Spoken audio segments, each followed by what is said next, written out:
ஒரு அப்பாவுக்கு 2 பையன் இருந்தாங்க. பெரிய பையன் தகப்பனுடைய வார்த்தைக்கு கீழ்ப்படிந்து வாழ்ந்து கொண்டிருந்தான். சின்ன பையனும் தகப்பனுக்கு கீழ்ப்படியாம அவருக்கு ஒரு உதவியும் செய்யாம இருப்பான். ஒரு நாள் சின்ன பையன் அப்பாவிடம், அப்பா, சொத்துல எனக்கு வரும் பங்கத்தாங்க என்று கேட்டான். அப்பாவும் அப்படியே கொடுத்தாரு. அவன் தூர தேசத்துக்கு போய் கெட்ட வாழ்க்கை வாழ்ந்து தன் பணத்தை எல்லாம் செலவழிச்சிட்டான். அப்பொழுது அந்த தேசத்தில் கொடிய பஞ்சம் உண்டாச்சு. கையில் பணமும் இல்லை. எங்கேயாச்சும் வேலை செய்யலாம் என்று நினைச்சான். ஒருவனிடம், ஐயா, வேலை இருந்தா கொடுங்கய்யா என்றான். பன்றி மேய்க்கும் வேலைதான் இருக்கு, செய்கிறாயா?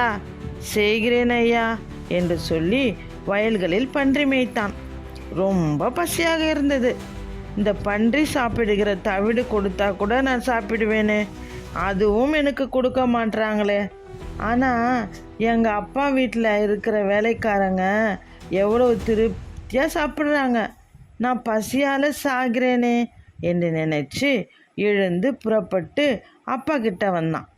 அப்பா அவன் தூரத்தில் வரும்போதே பார்த்து மனதுருகி ஓடி அவனை கட்டி பிடிச்சு முத்தம் செஞ்சாரு. நான் ரொம்ப பாவம் செய்துட்டேன்ப்பா, என்னை மன்னிச்சிடுங்க. உங்கள் பையன் சொல்கிறதுக்கு எனக்கு எந்த உரிமையே இல்லைப்பா என்று அழுதான். அப்பா அவனுக்கு காஸ்ட்லி ட்ரெஸ் போட்டு, கையில் மோதிரம் போட்டு, காலுக்கு புது செருப்பையும் தந்தார்.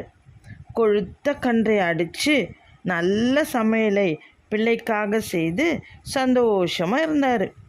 பெரிய பையன் வயலிலிருந்து வீட்டுக்கு வந்தான். வீட்டில் பாட்டு சத்தத்தையும் நடன கலைப்பையும் கேட்டான். தன் தம்பி வந்திருக்கிறான் என்று அறிந்து வீட்டுக்குள்ளே போகாமல் கோபமாக வெளியே நின்றான். அப்பா வெளியே வந்து, உள்ள வாப்பா. அப்பா, நான் உங்கள் பேச்சை கேட்டு கீழ்ப்படிந்து வாழறேன். எனக்கு நீங்கள் இப்படியெல்லாம் செய்யவில்லையே. மகனே, நீ எப்போதும் என் கூட இருக்கிற. என்கிட்ட இருக்கிற எல்லாமே உன்னுடையது தாப்பா. ஆனால் உங்கள் தம்பி காணாமல் போயிட்டான். திரும்பியும் உயிரோடு வந்த மாதிரி இருக்குப்பா. அதனால் நம்ம எல்லாம் சந்தோஷப்படலாம்ப்பா என்று சொன்னார்.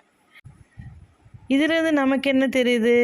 நம்ம எவ்வளவு தப்பு செஞ்சு அவரை விட்டு தூரமாக போனாலும் நாம் எப்போது அவரிடம் திரும்பி வருவோம் என்று காத்திருப்பார். அப்படி வந்தால் நம்மை மன்னிப்பார், நம்மை மனதார ஆசீர்வதிப்பார்.